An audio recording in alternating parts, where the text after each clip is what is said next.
अरे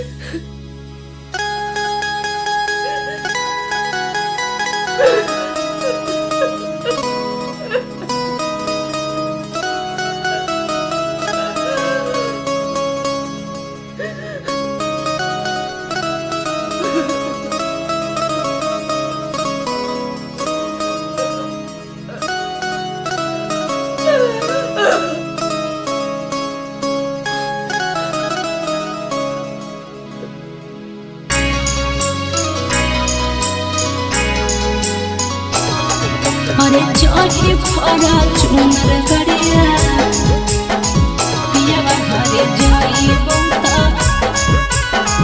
पिया घरे जाई बौता रही है दुआरी परखा। Mix by Yadav films Bhojpuri Sonu चुनरी। हरे लगलो हर दिया हो तो मटकोरावा दुआरा पही तो बारा हजूरतिया में हो तो मोर बिया हमारे पगाला कोई से बतैयो दिल के बात। हरे दीना माता कटते महीना माता कटते कोई से के बीतते पूरा साल। अरे चढ़ी फरा चुनर गड़िया पियावा घरे जाई बौता रही है दुआरी परखा रही है दुआरी परखा।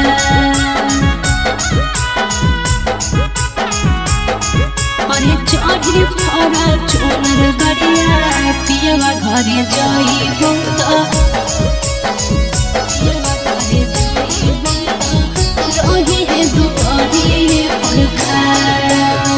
मनवा में हो एक गो फिक्रिया कैसे तोरा छोड़ी रहबै पियावा के भिरिया ही जा।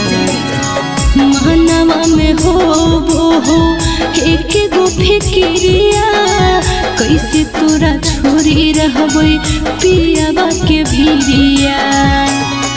अरे तोरा बिना खाना पीना हमारा रे जनुआ लगत सब कुछ बेकार। अरे बैठी फरा चुनर गड़िया जइबो ससुररिया रहे है दुआरी परखा रहे है दुआरी परखा।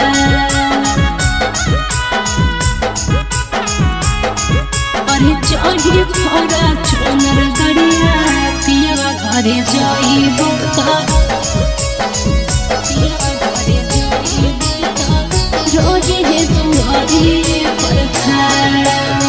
ठीक से तो रही है रखी है अपन ख्याल रे कबो कबो करबो फोनवा बोली है हाल चाल रे बोली है हाल चाल रे। ठीक से तो रही है रखी है अपन ख्याल रे कबो कबो करबो फोनवा बोली है हाल चाल रे। हरे कहो सोईता पीके समिथले से अपन चेहरावा जो देखा दे एक बार। हरे बैठी फरा चुनर गड़िया जइबो ससुररिया रहे है दुआरी परखा।